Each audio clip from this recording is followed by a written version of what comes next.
Hello and welcome to the first episode of In the Mix. I'm Nikki and I'm Sammy, and in an age of fear-mongering, fake news and negativity, we're here to bring you the truth about the stories that matter most to you. We have news, debate, hopefully with not much arguing, and true stories featuring an exclusive performance from To Kill a King.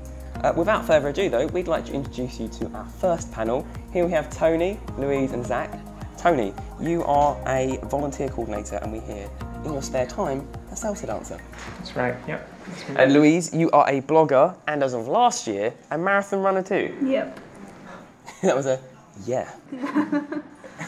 And Zach, a community worker who's passionate about ensuring everybody gets a fair chance. How are you all?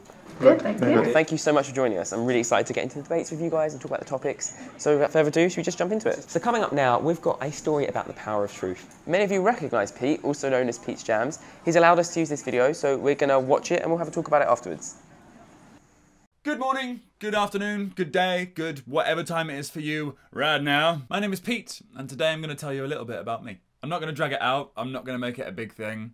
I am just going to chat about it, because if there was ever going to be a right time, I think it'd be now. Not making a big deal out of it. I'm not straight, and I realised I've never talked about it online. So as far as some of you guys may be aware, it's just some straight dude like doing things for pride. No, I'm not straight. The easiest way of putting it is I'm bisexual, but I'm not really limited to that. It's kind of more of a people thing, less a bits thing.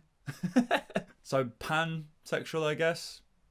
Everybody. And the only reason I'm talking about it now as opposed to before is not because I've never wanted to talk about it. It's just because I never have felt like I've had to. But I feel like now I'm aware of how many people are facing a struggle with coming out or coming to terms with who they are in themselves. I feel like if I can sit here and add to the vast array of voices that have already said it's okay, then I'm going to do that. Because I am proud. Not specifically because of my sexuality, not specifically because of my heritage, not specifically because of my awesome taste in music, but I'm proud that all of those things make this guy this guy. But don't get me wrong, I am very proud of my sexuality. It's just one part of everything that makes up me. So when I did make this video thinking it would be great if I could bring out the courage in one or two people, I did not expect it to reach as many people as it did. And it's amazing that it did. But this, along with the numerous messages I received from people telling me how this video helped them, made me realise we can do great things by sharing with each other our experiences, our real, true experiences.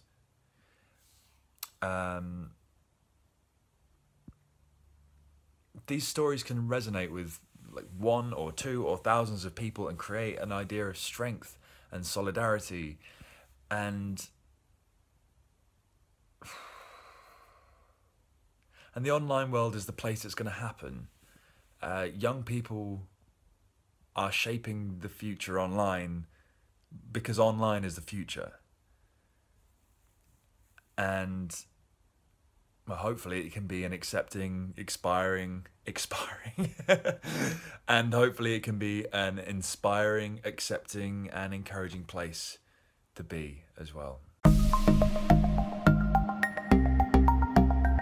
Okay, so guys, that was Pete talking about the importance of honesty. What do you think of his bravery in that video? What are your thoughts on that?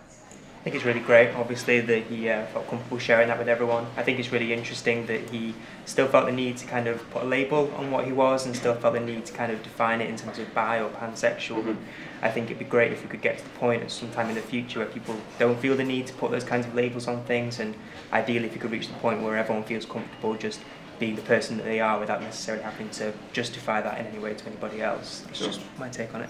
Zach, what do you think? Me personally, I think we're at a stage in society where I think these things shouldn't really matter. I think everyone, whoever they are, wherever they want to be, it should just be accepted. And I think it's not how it used to be, where there's stigma attached to things. There's a lot more knowledge and understanding. And I think, in all honesty, what he's had to do, I don't think he really needed to justify it to anyone else. You are who you are, and we should all respect everyone for who they are. Do you think him making this video is going to be helpful to his audience? Definitely. I think any sort of awareness is good, but I think it comes to a point where it shouldn't just be about awareness. It should just be about this is what it is, and deal with it. It's not about a different view. He's who he is, and everyone just needs to get with it. That's it. And I think back to what Tony said, I think it's about society as well. We need to be ready for everybody. Doesn't matter what the issue is. Yeah, definitely. Louise, what do you think of it so far? What I really like about Pete's video is that it's the most chilled like coming out video I've seen. So while it is brave, it wasn't like the purpose of it was him being really brave. It was just something he wanted to talk about because he'd never spoken about it before. He said he'd known since he was much younger, hadn't really spoken about it because he didn't feel like he needed to, just mentioned it, dropped it in, and I think that shows a huge change in that it wasn't a massive like deal for him to talk about it. Because a lot of coming out videos that I think we're all probably familiar with, there is this build up. Pete's video is a much different tact. It was like very chilled, very relaxed, which kind of suits him because that's what he is anyway. So yeah, you're right, it's a very different vibe. And Louise, you're a blogger, so you have your own voice online. How important do you think this was to Pete's audience being so honest and quite a chilled conversation about the situation? I'm all about the power of conversations. I talk about that a lot, especially to do with mental health. And mental health kind of underlies everything. Like even coming out is a huge like mental health thing. So I think for his audience, knowing that they could have a normal, chilled conversation about it is a big thing. Like conversations don't have to be these really like huge moments. They can be just a conversation about anything. Obviously, as long as you're comfortable. Yeah, I think we all undermine the power of conversation.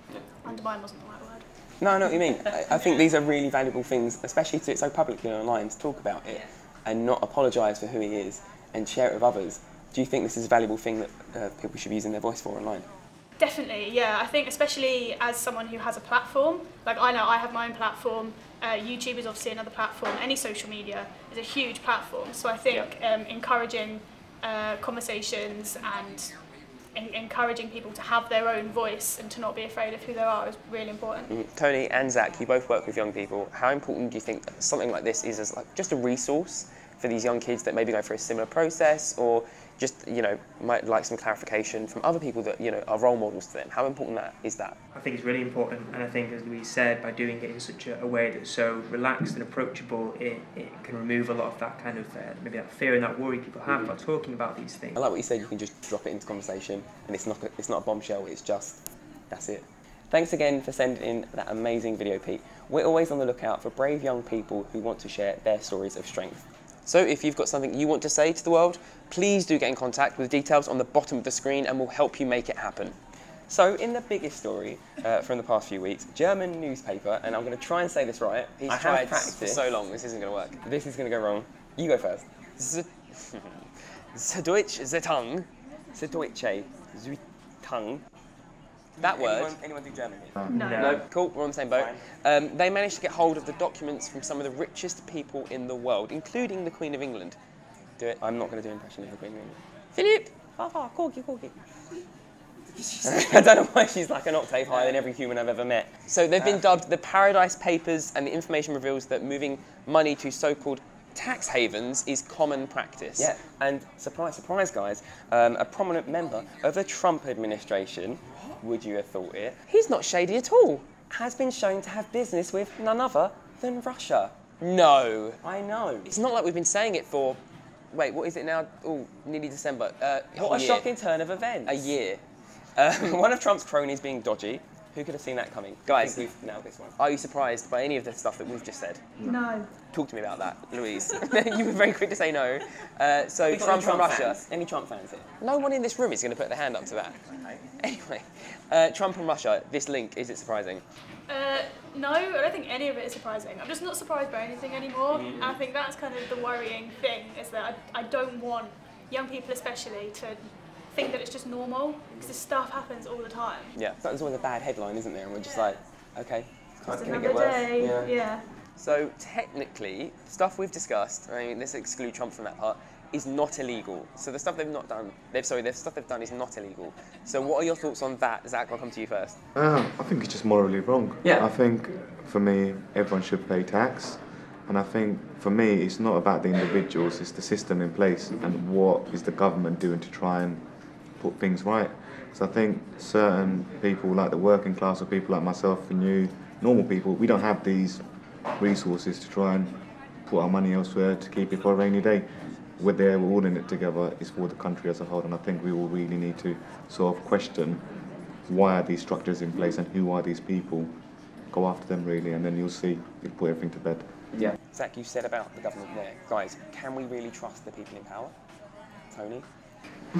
I mean, probably not, but we kind of have to. It's kind of the system that we're part of, and I think that these kinds of things, when they come to light, it feels like it's really regular, it feels like it happens all the time, but if nothing else, it's a benefit because it reminds us that we need to hold these people to account, and we need to remind them that, you know, these things that they go on for years and years and years, and that they think are kind of you know, inscrutable, are scrutable, if that's a word. I think it should be a word, because it made sense to me. Scrutable, yeah, they are very scrutable, and they should be, and that's a good reminder for us all to have, and like Louise says, especially young people as well, like growing up in a world where knowing that just because someone is, you know, a monarch or a president or whatever, that the actions that they take, whether they're, you know, morally defensible or not, they're going to be held to account for.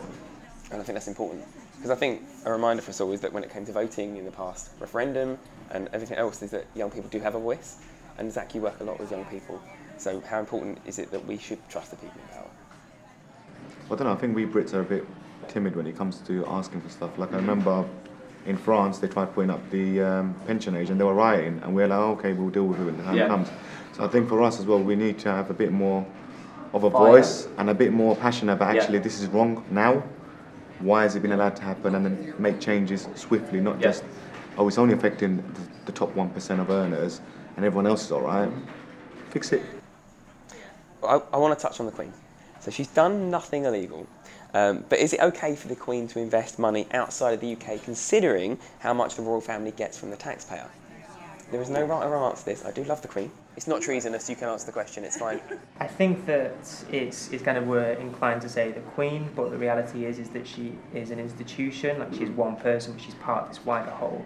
And in that situation, you kind of feel like it's part of that system that we're all kind of part of. I think we spoke about earlier in terms of how it's kind of the game we play, and we kind of have to accept that people are going to bend the rules, people are going to find loopholes, and that this isn't like the Queen with an Excel spreadsheet herself and figuring it out. Could be the Queen with an Excel spreadsheet, yeah, but it's the group of people, you know, it's that whole kind of organisation that deals with that side of things, and in terms of like investing outside of the UK, maybe not in terms of where that sort of taxpayers' money goes to, but the reality of it is that is the game we all play. Yeah.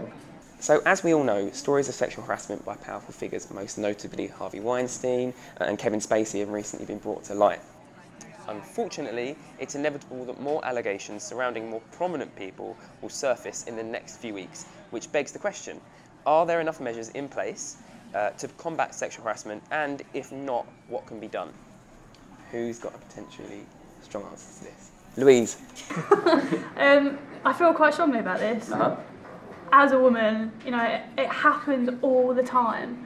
And with everyone talking about, you know, the Me Too campaign and everything, I've seen so many threads on social media where women are talking about their behaviours, that they don't realise they're doing these behaviours to stop like being harassed. It's just kind of ingrained. Like I will cross the road if I'm walking late at night and there's a guy coming towards me, no matter who he is, I might cross the road. Or I'll get my phone out and I'll pretend to be on the phone talking to my boyfriend. I'll use my boyfriend as an excuse if a guy's trying to talk to me. Like, just being a person should be enough for someone.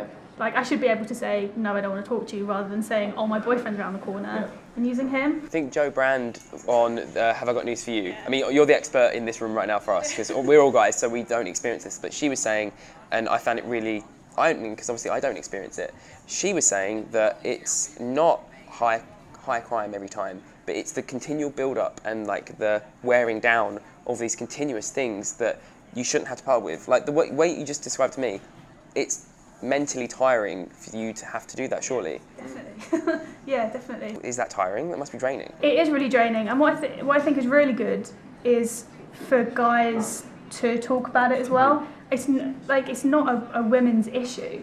Like, people keep saying to women, oh, what should we do to make it better? Like, it's not on the women to fix this. Like, the guys primarily are the ones doing it. They should be the ones even like coming up with an opposite hashtag to Me Too, saying like, I've done this, do you know what, I'll put my hands up, I've done this in the past and I realise now that that's bad behaviour, this is what I'll do in the future. Yeah, I actually can't remember who it was now, but he said he was brought up believing catcalling was a compliment. And he's in his 40s, and I really can't remember the actor, so I'm going to have to go and Google this, but he was saying that catcalling, he was brought up to believe it was a compliment, it was a good thing to do. It's only since seeing all these, it was the Me Too hashtag, that he realised that, what have I been doing? This is, you know, upsetting people, making them uncomfortable, didn't realise it, and I think he said, you know, he's not going to do it anymore. So guys, I'm going to come to you now, have you ever, you know, what are your thoughts on this so far?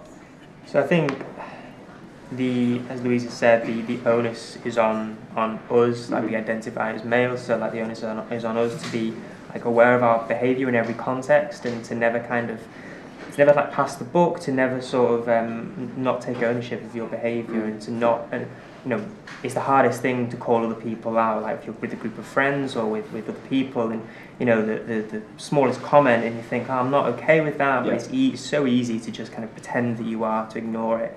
But it's in those situations where it's probably most important to say something, because that's where you can really start to actually affect people's viewpoint. You know, it's not necessarily like doing a big kind of campaign, because most people in their lives won't get a chance to do that, but just having those conversations and holding each other to account and saying, I'm not okay with you saying that, I'm not okay with the language you're using there, you know, talking about another person, you know, just another person in the world. I think that's the mindset we need to get into, that's the mindset we need to have personally.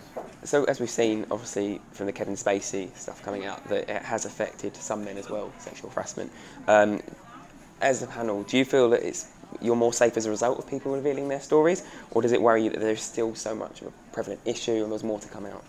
I personally think we're so far away from actually finding a solution, because it's not just harassment.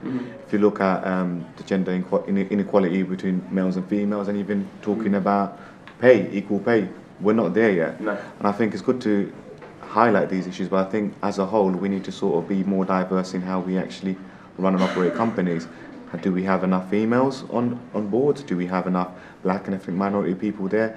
I think we'd make a lot of assumptions. I think if you had more females in powers of position, you'd actually know what is acceptable and what isn't, where it seems to be like a male-dominated thing and it's like a lad's room. And I think that to me is unacceptable in this day and age, that we haven't got enough people diverse in positions where they can actually make a change. Because to me it seems like, look, we're in a situation where something very basic and behaviour which people learn in school, you know, this is not acceptable. And we've got grown men turning and saying, I didn't know. To me that's not good enough, because I think we all know what is good behaviour. And for someone to actually go through years of torment and turmoil, who stopped it? What were the processes? Was these things brushed aside because that's the culture?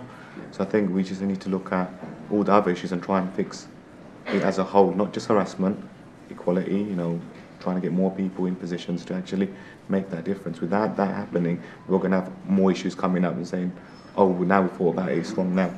I totally agree. I think from what you're saying, diversity and equality shouldn't be a talking point, it should just be a given.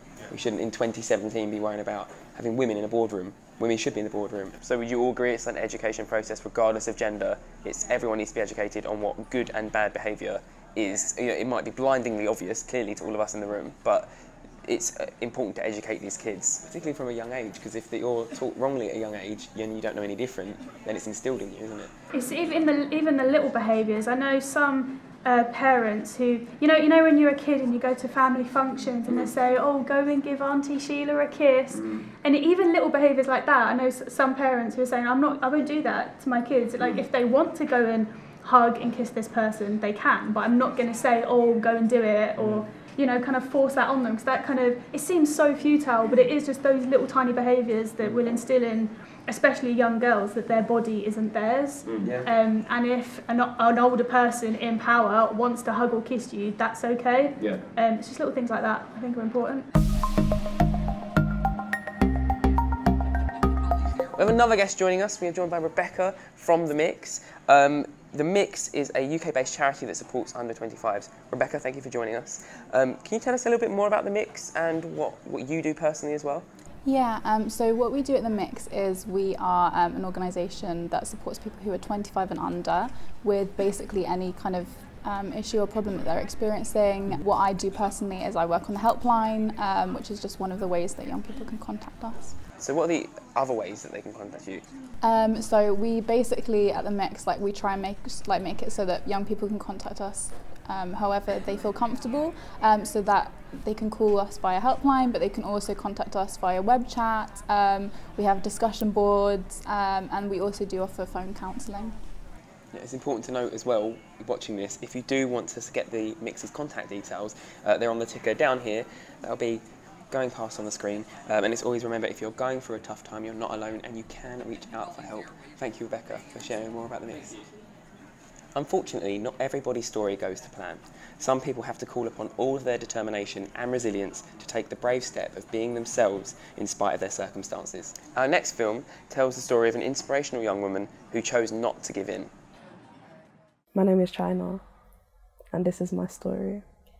From like primary school, I liked wearing just trousers, and like the other girls in my school would have the typical like, you know, like the green dresses. I wasn't sad about it, but it was just like a question in my head, like why doesn't anybody else dress like this, like any other girls? I think back then it was like hard for me because obviously I didn't have the confidence in my own identity then. It took me a year to process it myself in my own head, to actually come to terms that I was gay. And that was a big thing for me. It did make me very confused, and it did put me down a bit because I was scared what people would think. I don't feel like I ever will fully come out to everyone, because the older generation, like my nan does know that I'm gay and she's fine with it, but my granddad doesn't know. Just hearing his views on gay men, let alone gay women, I know that he wouldn't be that accepting of it. Some like boys come up to me and be like, think I'm gay and I don't know how to go about this.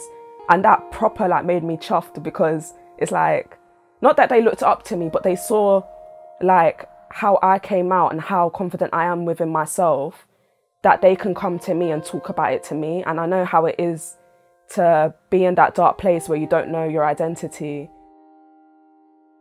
One of my heroes is my mum, because it's just me and her, and it's been me and her for like all my life. It's just me and my mum because even though some men get the role to be a dad, they're not actually a dad, they're just there.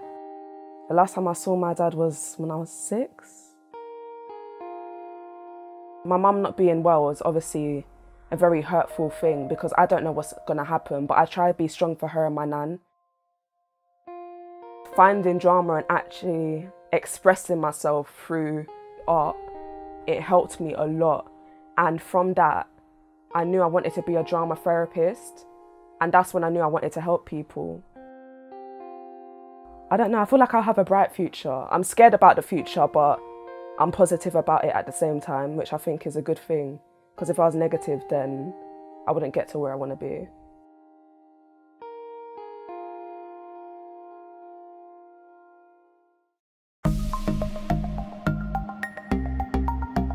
So far in this show, we've seen two very different VTs now. We've seen Pete, who is very open and expressive about his experience in coming out, and then we had Chyna, who chose to remain anonymous. How important do you think it is for these people to remain anonymous when dealing with these problems? From the Mix's point of view, I think it is really useful that having that opportunity. Often people contact us and it'll be the first time they've ever told us something, and for them it's a really personal thing. So the right to know you can have a conversation with somebody who's not necessarily connected with you and your life, and that nobody's going to know about that is really positive. And also I think with things like coming out, your safety is a priority.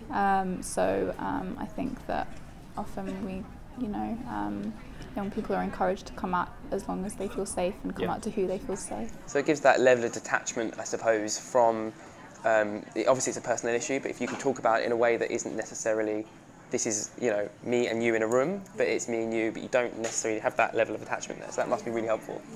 Yeah, but guys, obviously we had Pete earlier saying how he just dropped it into conversation. It was a very conversational piece, whereas in Chyna's piece, she said like she didn't come out to her granddad, and she found that she didn't think she'd ever fully come out to everyone. Do you think this is a struggle, and how do you see that? I think I think it is, and I think the point is, for me, is that these people have control over those situations, and they have the choice how they deal with those things, and it's important to make sure that people have that awareness that they're empowered by the ownership of their situation. It's not for anybody else to dictate how that is relayed or related to anybody else, and it is for them to share as much or as little as they want, and knowing that you can share things anonymously or otherwise, then that's your choice, and having that knowledge in of itself is really effective. Zach, we just saw the two very different ways of handling that situation, and both of them were personal and right for that situation. How important is that for maybe young people that you work with or you're aware of, to see the different ways of handling that? I think there's no right answer. I think Pete's personality showed very clearly in the video, and I think it's something that we all should sort of aspire to be very confident in who we are and what we want to sort of achieve or where we want to do. I think with Chyna's story, it is more intimate and it is a bit more sort of at the early stages, but I think ultimately for her personally, she would probably get to that stage of Pete and think, you know what, this is me and that's it, and not have anything to worry about. So hopefully she does come across like that eventually. So perhaps for her it's like a gradual process rather than, you know, for example, other people that we may have spoken about, for them it was a very, this is me, this is what I am, but for other people it's a process that, as you say, do it as you feel safe and comfortable to do it. There's no like, it's not a sprint, it may be a marathon. Louise. Do you agree with that? Yeah, I think my point would also be that I don't think empowerment and strength lies in sharing everything. I think that's definitely a misconception. Yeah. I think empowerment and strength lies in knowing what you are comfortable in sharing and who you're comfortable sharing that with, and setting your own boundaries. I think, like, obviously it's great that Pete felt able to share his story like that, but I don't think that makes like Chyna any less strong or resilient. People and different situations are just really complex. Well, thank you to Chyna for sharing that very inspirational story, and we hope it helps you guys at home. But moving on to our next topic, we asked over 1,000 young people this week how they regularly consume their news. And before we reveal the answer, what do you guys reckon? Do you think it's online? Do you think it's Twitter? Actually, Facebook. How do you consume your news? Where do you find out about things that are happening right now? Twitter? Yeah, Twitter. Zach? Just online in general? Online in general. Yeah. So you think the general consensus is that everyone gets their news online? Well, majority of it. I've got the stat here. So 75% of those asked said that they get their news from the internet and social media. That's a massive portion of young people not using, so just, was it say online only? That's just internet and social media. That's insane. I thought it would be a bigger number. Do you think? You're higher than 75%? Yeah. Why? Because I just think most people are connected online, that's what they use. Yeah. I think they wait until the 6 o'clock news to like consume what's going on in the world. When was the last time any of you watched news on TV? I remember. Really? No, I don't. At least 10 years. Really? Really? So obviously you see it when something big is happening, so whatever that may be, it obviously everyone's not glued to the news because it's where you get it from, like 24-hour news. But in between that, I personally don't watch the news on TV. I'm on Twitter, I've got my moments, I love Twitter moments. I'm not being paid to say that, it's literally my favourite thing in the world. And then obviously, like, even things like Snapchat, you mentioned them earlier, like you've got the Snapchat news, that's super useful. And it just, even if it's just tabloid news, it's still news. So on that basis, what do you think when people say traditional media is dying? I definitely do. I think because we've got advances in technology, it's just easier.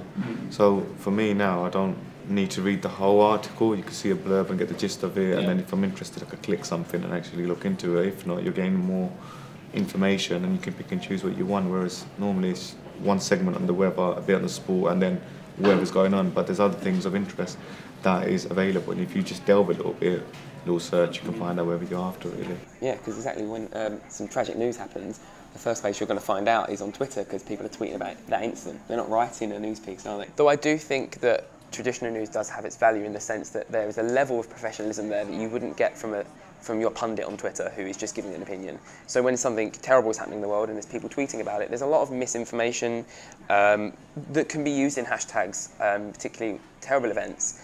So I always personally, and I've told my friends and parents this as well, like I always keep an eye on Twitter by all means, but then back it up with information that's available on traditional media, mostly, so things like the BBC, Guardian, Sky, these outlets, they have a level of responsibility there, they have to report the news, so that truthfully. I think because you see that a lot, don't you, but not like Twitter and Facebook, people are sharing these fake news things. What do you think that does for social media's credibility when it comes to news? What, fake news?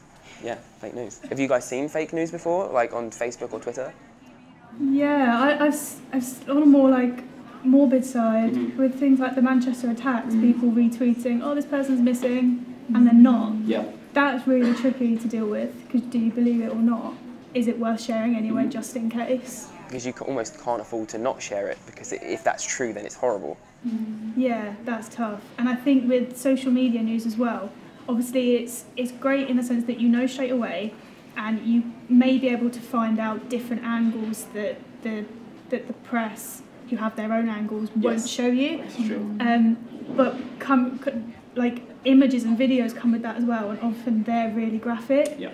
So I think the problem, well, one problem with consuming your news on social media is that it can affect your mental health. Yes. Like, hugely. You don't know what you're about to see. There's no filter there. No trigger warnings, anything. It's just there. I think that can be really tough, especially for young people who may not understand like world situations as well. It might just terrify them. We also asked the same group, this is another one, if the news media provides an accurate representation of under 25s. So what do you guys think to that? Because obviously the big part of this is that we're trying to shake it up, because we don't think that traditional media has a good representation. Zach was shaking his head, so I want to go to Zach first. Go on, Zach. I think for the young people that I work with, they're primarily black and ethnic minorities.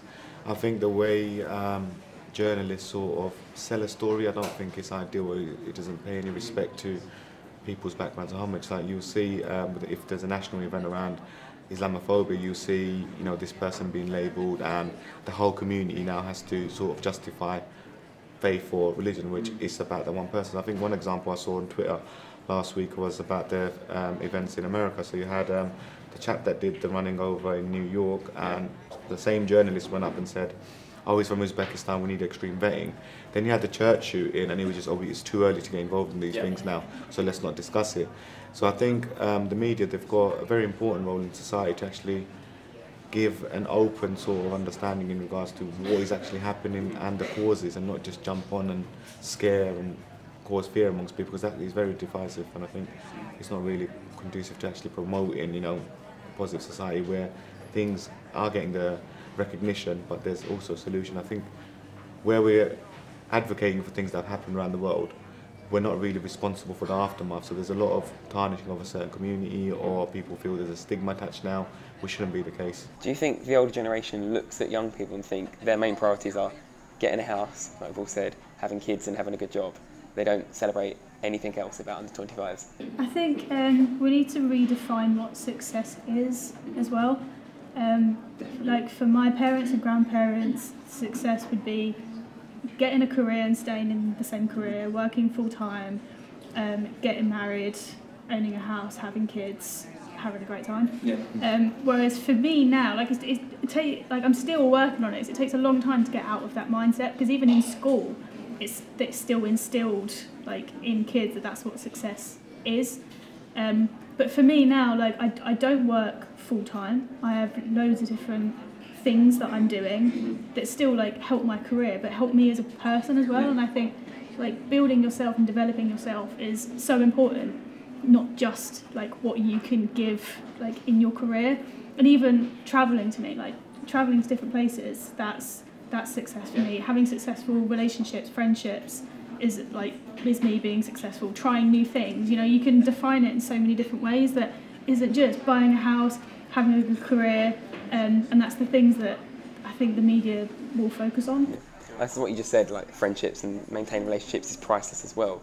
And I think that's a real problem, that everyone seems to think that success is going to uni. For me, at school, if I was just taught that you had to go to college, and after college you had to go to uni, I didn't have to go to uni, but I didn't know that, and it's still hard for me to get out of that mindset that if I'm not working in the same job 9 to 5, probably unhappy, going home to the house that I've bought and the family that I've got at the age of 25, then I haven't made it. And I think that's what a lot of us feel. And I'm pleased we're all shaking and we're not all like, you're on your own there, Sammy. But I think that's what we all struggle with. So thanks for that, guys. I think we're going to move into our next segment, but that was a great chat. I'm feeling much better. I'm feeling relieved. I'm feeling very relieved. A couple of weeks ago, our crew went to meet Chris, a young poet from Bristol. If you like what you hear, and we're sure you will, there's a link in the description for you to go and find his Facebook.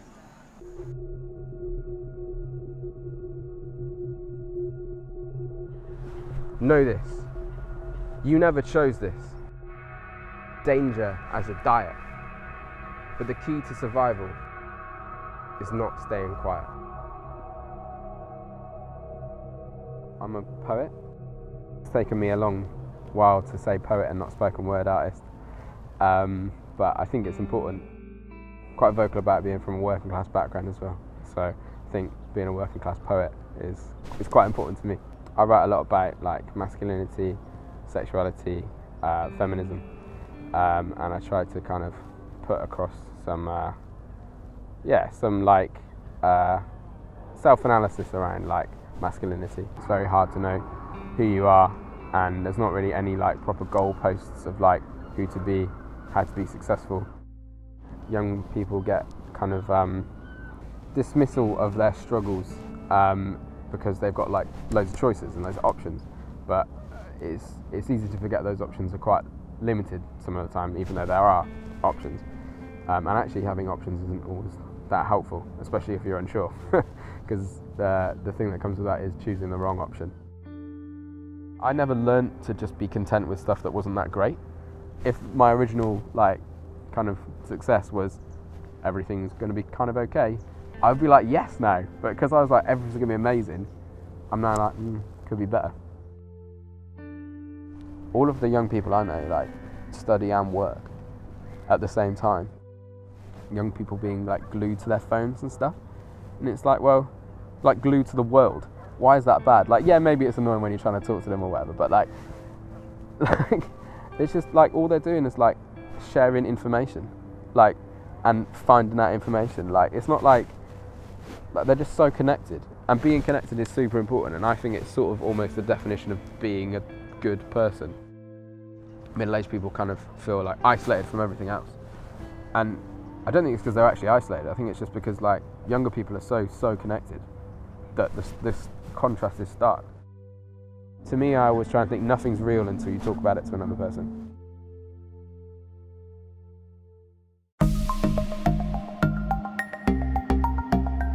So guys, I think Chris highlighted, and this is what I was thinking a second ago, that it's like the media portrays this idea of what they think we're like, but when it's so far from reality, it's such a detachment of what it actually is. What do you guys think about that? I know you had something to say about that a second ago. So basically, I just saw a news story about how the BBC wanted to create more like youth-relevant content, and so that their suggestion for that was, I think, pairing. I can't remember the exact thing, but pairing up young people with people who were much older working for the BBC. And I just saw a lot of people on Twitter saying, why not just pay young people to write fantastic content? And I'm sure like as young people, we all know that that is so out there and it can be done. And you see media outlets that are new, that have hired young people in. So places like BuzzFeed, there's plenty of outlets that have a younger workforce, and the content they create is so more adapted for the online environment. So surely that's places like the BBC, ITV, all of the older channels that we have in the UK and outlets that we have in the UK could learn something from them.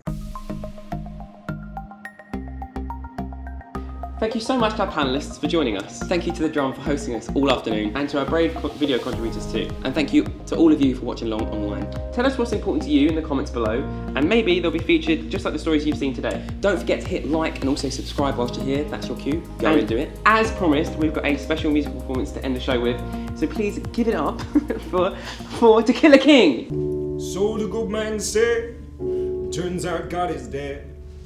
Worshipping science instead, faith in books they haven't read. They're angry all the time, angry at some hole inside. Welcome to the spiritual dark age. Oh, don't lose your grip, don't get contemplated about the space we live between first breath and then the grave. No need to be saved, just some rules on how to behave. Welcome to the spiritual dark age. Oh, forget about love, it's not a hand from above, it's not some dream and there's the rub, just chemicals that flood your brain. They're writing poetry about serotonin and dopamine. Welcome to the spiritual dark age.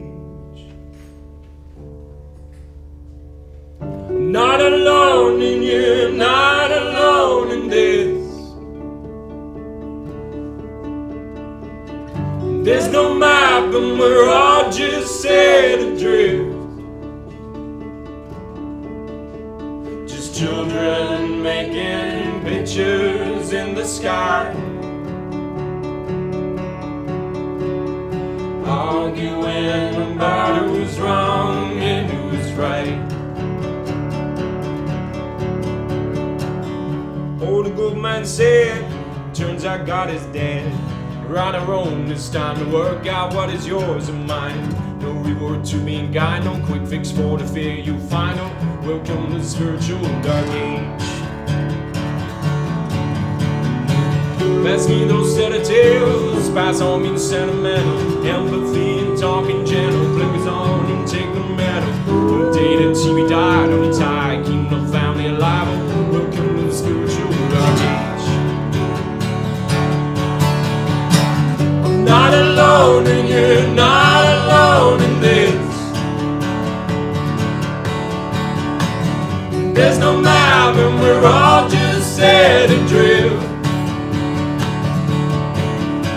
There's children making pictures in the sky,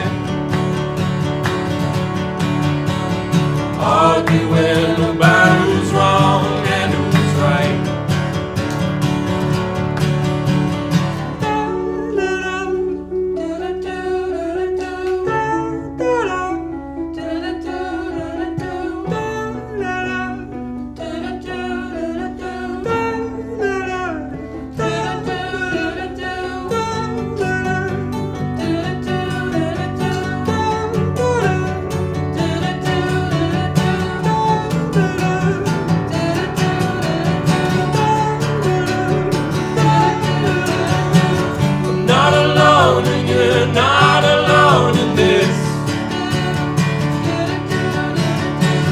There's no map and we're all just set adrift. There's children making pictures in the sky, arguing about who's wrong and who's right.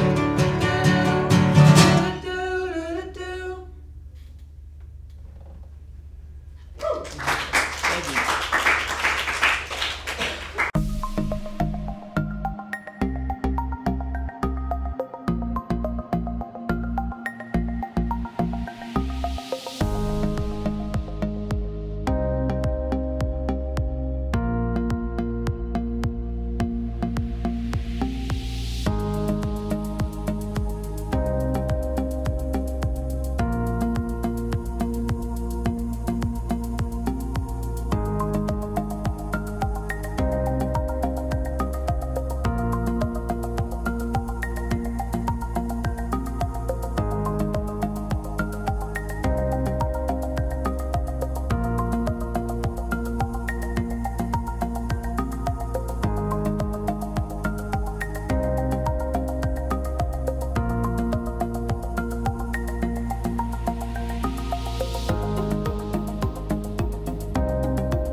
People call me impatient, but I'm just sick of waiting. He told me make sure you are ready. I said we can never be ready, only prepared. Like trying to take flight in the hope that our wings composed of knockbacks, experiences, successes and failures have not grown threadbare. He told me he was passionless. My older brother, he told me he was passionless. I told him at passionless was more than some had passion left. Avert your gaze from the rear view, stalling over all you wish you did do. Instead, keep your forward focus. I am an artist whose main ambition is to get out the 99.9%. And I guess the main thing I want to do is make sure that I try as much as I can to make these things real, to see how I feel once those things are real, and what the process of bringing them to life actually does for me. I could attribute some dips in my mental health to not indulging in my art enough and not really engaging enough in the things that make me really happy and give me a sense of peace. I guess the main thing that happened was just not paying enough attention to myself and what was kind of going on. There were enough signs. If you've never been in this space before, how can you possibly know what they are? Like, you know something's not quite right, but you don't know how wrong. Just thinking and feeling things that deep down you knew weren't true. But it's this really weird space of knowing that, okay, what I'm saying, I'm thinking, I know as I'm saying it, it's not true, but I can't help but believe it at the same time. The biggest barrier after like this whole period happened was overcoming embarrassment, overcoming feeling just stupid for how you've behaved, even though you know you weren't fully in control of what was driving it. I do feel like there's this big stigma around counselling, and that, you know, reaching out for help is some kind of weakness, which just doesn't really make sense to me, because it takes more strength than anything else to sit in silence and to close up and to not speak to people. Anyone can do that, but to be able to expose yourself and to admit some things you really don't want to have to admit, even to yourself, let alone to another person, takes some guts. I think even just having a couple of things that you do every single day that are positive for you rather than negative, yeah, can just steer the ship in the right direction.